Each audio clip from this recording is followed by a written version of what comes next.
livro do Êxodo, capítulo 13, tá? O versículo é o de número 20.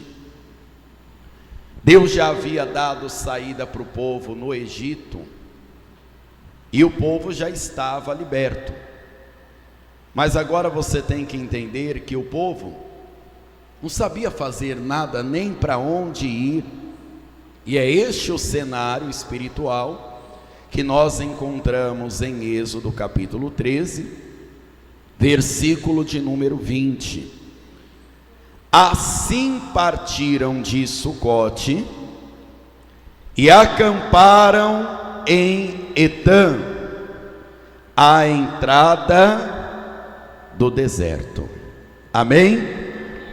Para este povo, este caminho era incerto, tá, igreja? Para este povo, porque é algo novo. Uma coisa é você querer sair do Egito, aí Deus te tira do Egito, e agora, o que é que vai ser? Porque eu não conheço esse novo caminho, ninguém que está do seu lado também conhece. Foi uma bênção sair do Egito, mas e agora? Deus dará o caminho e a direção para todos nós, amém?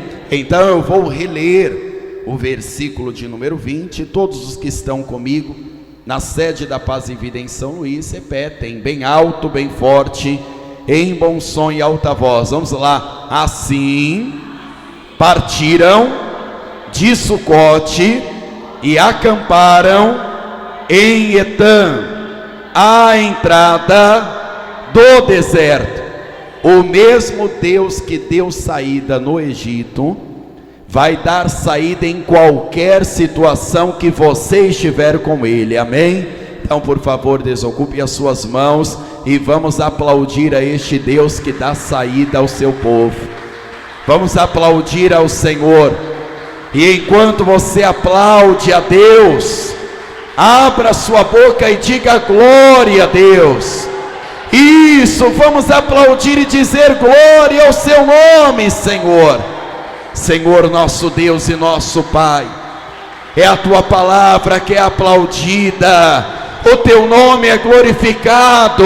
Deus, abra o céu, recebe este louvor, e sobre cada vida que te aplaude e te glorifica, derrama a tua bênção, a tua graça, o teu poder, e que a tua palavra ela vá e produza o resultado, em nome do Senhor Jesus.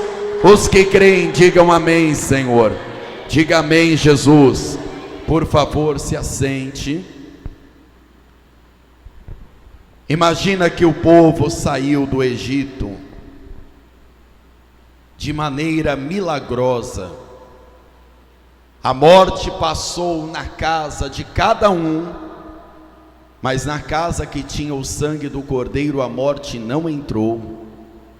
E de repente o povo que estava com os lombos cingidos, com os sapatos nos pés, com o cajado na mão, saiu apressadamente, passando em casa, levando tesouros, como uma rescisão daquela escravidão. E agora eles partem. Imagina a alegria que eles estavam. Mas depois que passou a euforia da saída do Egito, e agora o que nós vamos fazer? Porque nós estamos na entrada do deserto. O deserto não representa só a dificuldade, o deserto também representa a caminhada da nossa vida, que é de muita luta, de muitas incertezas. Imagina um lugar onde durante o dia a temperatura pode passar dos 50 graus. A pessoa pode desidratar em um só dia, morrer no deserto. E durante a noite, a temperatura é tão fria que a pessoa pode ter uma hipotermia. Ou seja, em 24 horas no deserto, já é capaz de qualquer ser humano, até mesmo uma pessoa saudável, sem conhecimento, morrer. E agora não tem 1 ou 10 pessoas neste grupo, mas é o maior êxodo que o Antigo Testamento já viu. com homens, mulheres, crianças, idosos, mulheres grávidas, pessoas que tinham em seus corpos as sequelas da escravidão, a marca do sofrimento. Alguns tinham problemas nas costas, de tanto peso que carregaram, outros as pernas não respondiam da maneira certa. Então agora imagine o povo na porta do deserto, imaginando o que vai ser quando nós passarmos esta porta do deserto. Como que nós vamos suportar o que não sabemos lidar? Os pais deles, Abraão, Isaque e Jacó, peregrinaram no deserto, mas nunca foram escravos. Eles agora só sabem viver no Egito. Deus vai mostrar que Ele não é Deus de dar saída e te abandonar. Ele deu saída, e não é só para andar com você numa campanha de oração, não. Deus quer andar com você e vai andar com você todos os dias da sua vida. Por isso que Jesus falava que a presença de Deus era para andar conosco para sempre. E olha por favor o versículo de número 21. E o Senhor ia adiante deles de dia numa coluna de nuvem, para os guiar pelo caminho, e de noite numa coluna de fogo, para os alumiar, para que caminhassem de dia e de noite. A presença de Deus não é só para gerar um milagre na sua vida. Como nós já até ouvimos nessa reunião, os milagres de Jesus têm acontecido. Os milagres da fé, a cura, a salvação têm acontecido, claro, na vida daqueles que creem. Mas Jesus não quer só te dar uma bem-aventurança. Jesus vai cuidar de você de dia e de noite, em todas as situações. Se você andar na presença de Deus, a sua jornada não vai parar até chegar no céu. Quem quer chegar no céu nesta tarde? Imagine só que o Espírito Santo é esta coluna de nuvem e é também a coluna de fogo. E para nós, o Espírito Santo não pode ser dado numa reunião. Eu senti o Espírito Santo. Tem gente que é assim, né? Olha, ontem foi muito bom, e hoje? Hoje eu já estou para baixo. Não, hoje eu já me esfriei.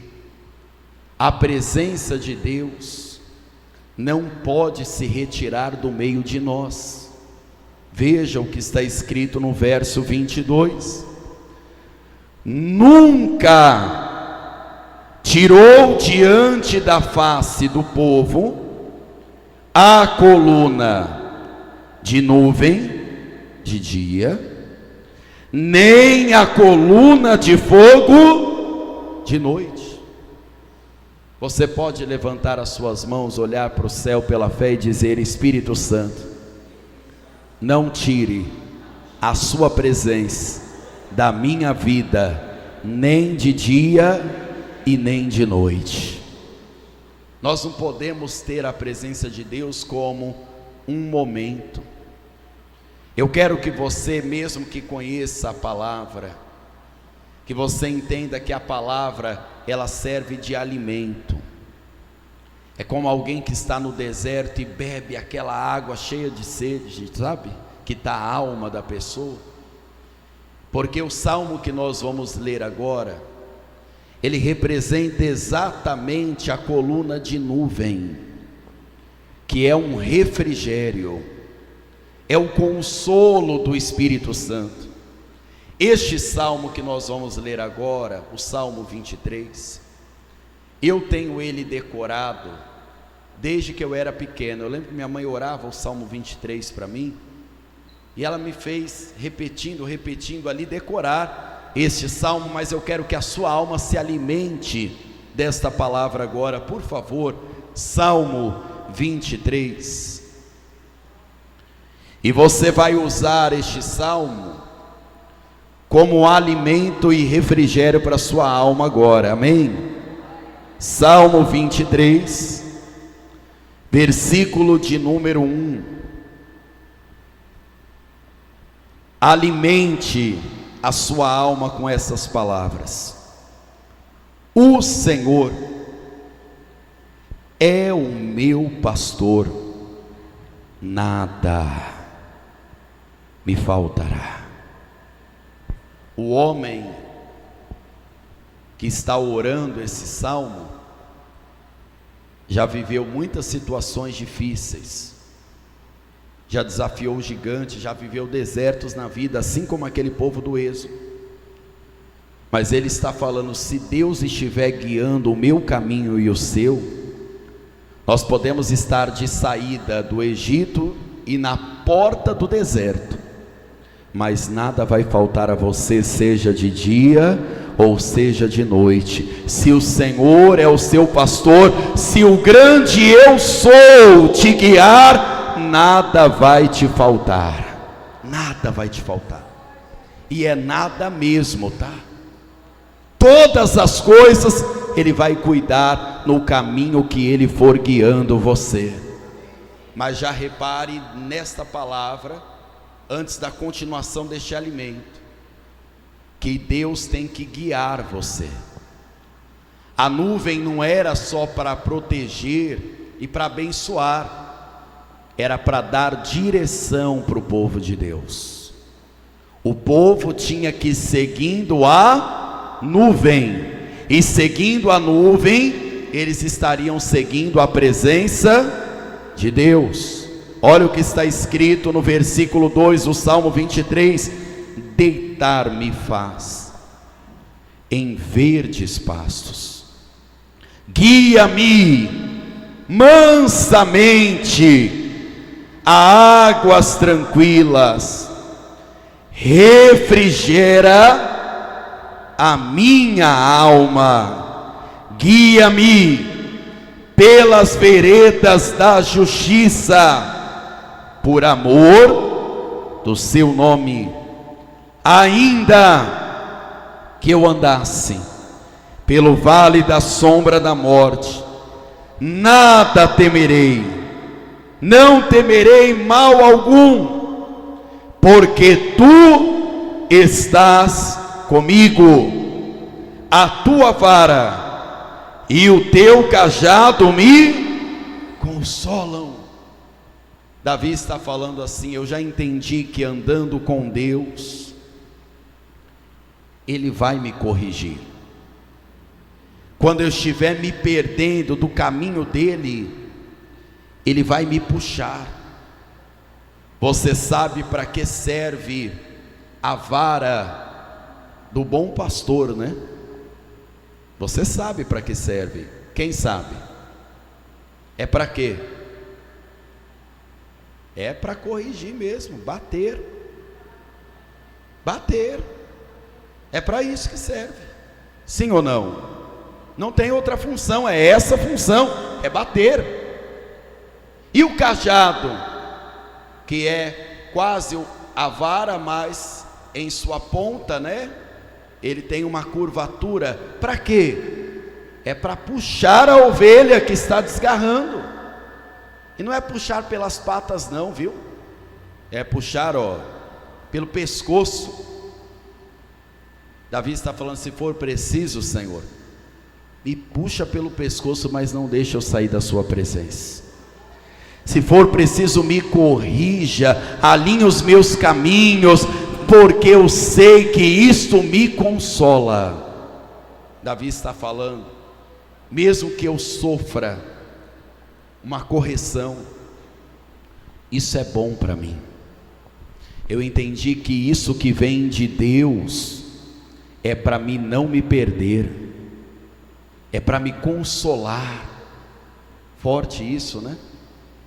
Tem gente orgulhosa que não aceita ser corrigido. Tem gente que não aceita ser contrariado, não é verdade? Se a pessoa diz algo contrário a ela, ela já não quer mais nem saber. Davi falou: com Deus não, eu aceito ser corrigido. Eu aceito até mesmo sofrer temporariamente, porque eu sei que vai ser para o bem da minha alma. Coluna de nuvem, querido. Refrigério, presença de Deus, direção, sustento durante o dia.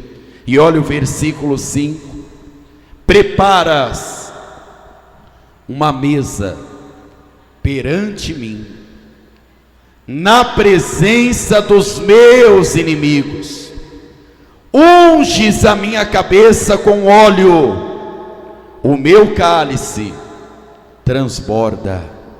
Certamente que a bondade e a misericórdia me seguirão todos os dias da minha vida, e habitarei na casa do Senhor por longos dias. E quando os dias nesta terra se acabar, quem permanecer na presença de Deus vai andar com Ele na eternidade também. Vamos aplaudir o Senhor Jesus por isso. Glória a Deus, glória a Deus. Imagine um povo no deserto que não se queimou, O sol é escaldante, né? Você já foi para o interior que faz mais sol do que na capital? Quem já foi? O sol, se você não tomar cuidado, ele pode até adoecer a pessoa, porque o excesso, né, faz a pessoa adoecer. O povo não ficou doente. Uma coisa é você entrar no deserto pelas suas escolhas, pelos seus pecados. Aí você tem que se arrepender para Deus te tirar do deserto. Mas se Deus te guiar, você não vai sofrer. Se Deus te guiar, Ele vai até te corrigir, mas quando Ele te corrigir, você será consolado e cheio da presença de Deus. Porque mesmo no deserto, Ele nos conduz a pastos verdejantes, e Ele refrigera a nossa alma. A melhor coisa é ter a alma em paz. Mas não era só coluna de nuvem. A coluna de nuvem era de dia, e de noite a coluna de fogo. De fogo. Deus não usava só a proteção da nuvem. À noite o fogo era para iluminar e para afastar o perigo dos animais, dos beduínos, que eram os bandidos no meio do deserto, sabe? Aquelas pessoas que ficam roubando viajantes, sabe que ali passa turistas, viajantes. Então o fogo afastava tudo de ruim e garantia para o povo luz no meio da escuridão, para o povo não parar a jornada. O objetivo de Deus é que você continue a jornada, porque o reino de Deus já chegou a você. A sua jornada não é só para conquistar uma ou mais bênçãos ou milagres. Nós estamos caminhando para conquistar o céu, igreja do Senhor. É para isso que nós estamos caminhando, para chegar no céu. Quem está caminhando para isso? Está caminhando para isso, para chegar no céu? E eu quero que você leia comigo Malaquias capítulo 3. Malaquias é o último livro do Antigo Testamento, e ele está antes do começo do Novo Testamento, em muitas ocasiões separado por uma página branca, que representa o silêncio, né? Na sua Bíblia tem uma página em branco que separa, né, o Novo do Antigo Testamento. Malaquias capítulo 3, e olha o versículo de número 1. o que está escrito: eis que eu envio o meu anjo, que preparará o caminho diante de mim, e de repente virá ao seu templo o Senhor, a quem vós buscais, o anjo do concerto, a quem vós desejais. Eis que vem, diz o Senhor dos exércitos. Quem crê que é o Senhor falando conosco? Mas olha o versículo 2, o que diz: mas quem suportará o dia da sua vinda? Quem subsistirá quando ele aparecer? Porque ele será como o fogo do ourives, e como o sabão dos lavandeiros. Forte essa palavra, não é? Fogo, para muita gente é só destruição, mas o fogo também traz, além do aquecimento, né, que é uma função natural dele, traz a purificação, a limpeza. Por isso que uma pessoa é cheia do Espírito Santo e ela vai buscando, aquecendo essa chama, e ela vai se purificando, como o ouro que é purificado, e como nas lavanderias, né, ele usa o termo lavandeiros, o sabão é usado para limpar. Nós estamos falando de limpeza espiritual. E olha o versículo de número 3: e assentar-se-á, afinando e purificando a prata, e purificará os filhos de Levi, e os afinará como ouro e como prata. Então ao Senhor trarão ofertas de justiça. Você está pensando que a oferta de justiça é quando a gente pega assim um dinheiro assim, a pessoa fala: vou dar 20 reais para Deus, 50, 100, não é isso que Deus está falando, não. Está falando, então a vida de vocês vai estar pronta para se apresentar a mim. Quem eram os levitas? Não era o povo que cantava, como hoje nós costumamos dizer, né? Os músicos, não. A tribo de Levi era a tribo que o Senhor era a herança deles, e era o povo que ministrava no altar. Mas hoje todas as pessoas que têm o Espírito Santo, elas podem entrar com ousadia no Santo dos Santos, e o Senhor refrigera a sua alma, consola e direciona os seus caminhos, e ainda com fogo te purifica de todos os seus pecados.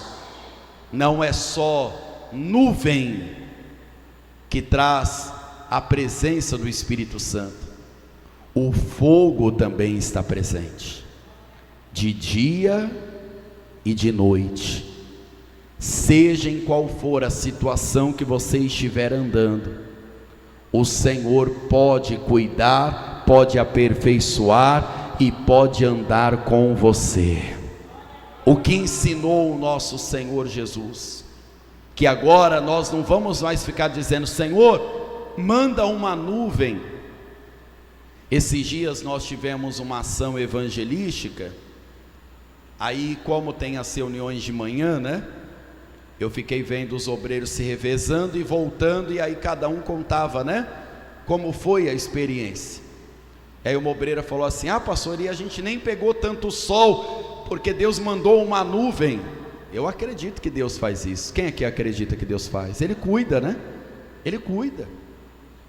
Mas mesmo que não tiver uma nuvem em cima da sua cabeça, o Espírito Santo tem que estar dentro de você. Não adianta mais você ir procurar coluna de fogo. Você tem que ter o batismo com o Espírito Santo, para andar com você de dia e de noite. Olha o que está escrito no Evangelho de João, no capítulo 14, versículo de número 16. Eu estava reparando que o Espírito Santo está algumas quartas-feiras repetindo esta mesma palavra conosco. Pastor, mas não é o senhor que faz a pregação? De jeito nenhum, eu não tenho essa capacidade. Quem faz isso é o Espírito. Aí eu reparei, meu Deus, o Senhor está batendo nessa tecla conosco, repetindo a informação. É porque nós temos que prestar atenção nessas palavras. Então nós temos que entender o recado.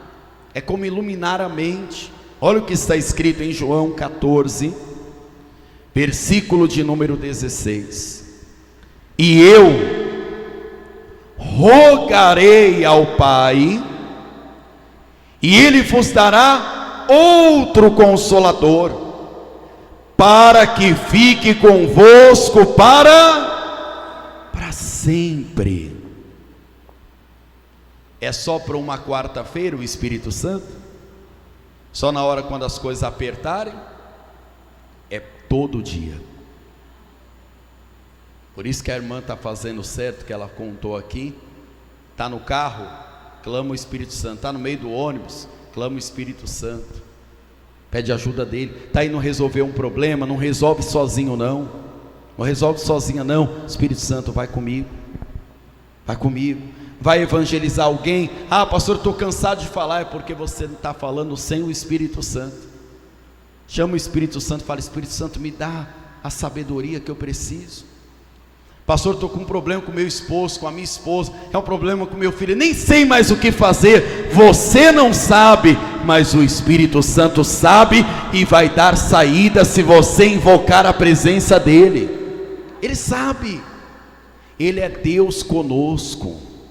Ele é consolador, Ele é advogado, Ele é amparador, Ele é o Paráclitos. Ele foi chamado para estar ao nosso lado, igreja, para sempre. Quem tem o Espírito Santo vai tê-lo para sempre, para a eternidade. Versículo de número 17: o Espírito da verdade, que o mundo não pode receber, porque não o vê, nem o conhece, mas vós o conheceis, porque habita convosco, e estará em vós. Amém? Vamos ficar de pé. Hoje, nós temos que andar esperando a nuvem de dia e a coluna de fogo à noite. É isso que nós temos que esperar? Não. Nós temos que andar de dia e de noite com o Espírito Santo. Pastor, eu estou com tanto problema que eu estou até acordando à noite. Chama o Espírito Santo. Fala: Espírito Santo, eu estou preocupado, eu não estou conseguindo lidar com isso. Fala desse jeito. Você tem que abrir teu coração. Você não precisa fingir que é forte para Ele não. Fala: Espírito Santo, eu não estou dando conta. Eu não estou dando conta. Não tem hora que é assim. Mas o Espírito Santo está mexendo com a minha cabeça já. Estou me atrapalhando aqui. Nem dormir consigo. E ora. Você vai perceber na mesma hora que a sua alma vai ser consolada. E mesmo que você voltar a dormir pouco, o Espírito Santo vai cuidar até do seu descanso, porque Ele cuida de nós. O Espírito Santo cuida de nós. É uma coisa preciosa. Nós não vamos pregar isso hoje, mas um dia Deus ficou muito bravo com o povo. Deus falou: Moisés, eu não vou mais com vocês não, eu vou mandar um anjo. Moisés já sabia da importância da presença de Deus, e não substitua a presença de Deus por causa de anjo, viu? Por causa de santo. Não, por favor, não faça isso. Moisés é um homem espiritual. Ele fala: Senhor, se a sua presença não for conosco, nós não vamos dar mais um passo. Aí Deus falou: então eu vou, a minha presença irá convosco e te fará descansar. Oh glória! Deus é poderoso, né? Mas nós temos que zelar pela presença dele, tem que valorizar. Não adianta ficar correndo atrás de anjo, de santo, de qualquer coisa, não. Tem que ser a presença de Deus.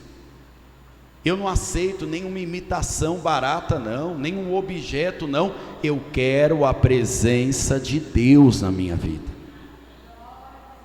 E nós estamos aqui para isso. Mas para buscar o Espírito Santo, buscar essa limpeza, esse refrigério, tem que ter Jesus. Porque Jesus é quem batiza com o Espírito Santo. Não é a igreja, não é o pastor, é Jesus. Pastor, eu ainda não entreguei minha vida para Jesus. Quando você entrega a vida para Jesus, você entrega com todos os problemas. Pastor, minha vida está bagunçada. Pode entregar desse jeito mesmo. Jesus gosta de arrumar. Ele gosta de transformar mesmo. Ele pega o vaso quebrado e ele não joga fora os pedaços, não. Ele faz um vaso novo a partir daquele quebrado. Ele usa a fraqueza. O mesmo vaso quebrado nas mãos dele torna-se um vaso novo. Mas tem que se entregar para ele. Pastor, eu nunca entreguei minha vida para Jesus. Entrega hoje. Dá um sinal com sua mão direita que eu quero orar junto com você, se você ainda não entregou sua vida para Jesus. É tão bom que dá vontade de fazer de novo, né? Tão bom. Mas eu confesso para você, às vezes eu estou no rádio ouvindo a pregação do pastor João Ribeiro, aí faz o apelo, aí eu entrego minha vida para Jesus de novo. Reduzo a velocidade, ponho uma mão só no volante, coloco a mão no meu coração e confesso Jesus. Quando vem alguém aqui na frente, eu me ajoelho e também entrego a minha vida para Jesus. Aproveito logo. A vida para Jesus a gente tem que entregar todo dia. Senhor, está aqui ó, com as minhas falhas, com os meus defeitos, com as minhas manias, mas eu me entrego porque o Senhor é meu pastor, nada me faltará. Amém? Pastor, eu me afastei, deixei de congregar. O Senhor viria no templo, na casa de Deus. A casa de Deus é muito importante, querido, porque hoje nós habitamos num templo transitório, passageiro, mas um dia habitaremos nos tabernáculos celestiais. Ou seja, o que nós fazemos congregando aqui é só um ensaio do que nós vamos fazer no céu. Amém? Pastor, eu me afastei da igreja, eu quero me reconciliar. Essa mensagem é aqui e é à distância também. Se a pessoa levantar a mão de outra cidade, Jesus vê ela lá, Jesus vai até ela lá, mas tem que tomar essa atitude, tem que ter essa fé. Pastor, eu ainda não me reconciliei, quero fazer isso. Se você ainda não se reconciliou, dá um sinal com sua mão direita que eu quero orar junto com você para que você volte para Jesus.